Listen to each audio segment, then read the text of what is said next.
ఇక్కడ తీసేపోయి వేరేది ఇక్కడ అమ్మితే కూడా నేరం. I'm very clear on that.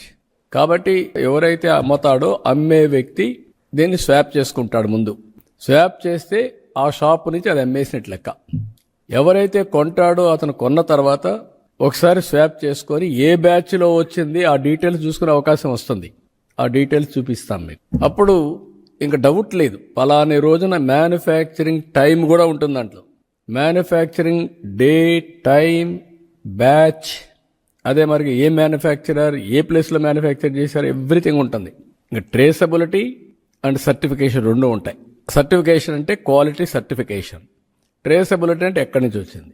ఇది ఇక్కడ అమ్మకుండా వేరేది ఇక్కడ అమ్మితే నువ్వు ఎందుకు అమ్మావు, నువ్వు అమ్మాల్సింది ఆ షాపులో, అది కూడా జియో ట్యాగింగ్ ఉంటుంది. ఎక్కడ అమ్మావో అక్కడి నుంచి. ఇప్పుడు పెన్షన్లు ఇస్తున్నాం, మార్నింగ్ నాకు తెలిసిపోతుంది ఎక్కడిచ్చాడు. ఇంటి దగ్గర ఇచ్చాడా, వర్క్ ప్లేస్ అంటే నరేగా పనులు చేసి అక్కడ ఇచ్చాడా, హాస్పిటల్లో ఉంటే హాస్పిటల్లో ఇచ్చాడా, లేకపోతే వృద్ధాప్య హాస్టల్లో ఉంటే అక్కడ ఇచ్చాడా, దివ్యాంగులు ఉంటే ఎక్కడ హాస్టల్లో ఉంటే అక్కడ ఇచ్చారా, అన్ని డీటెయిల్స్ వస్తాయి. Same thing, they are eligible only to sell from shop. No belt shop is allowed. Belt షాప్లో కానీ అమ్మితే బెల్ట్ తీస్తాం. I'm very clear.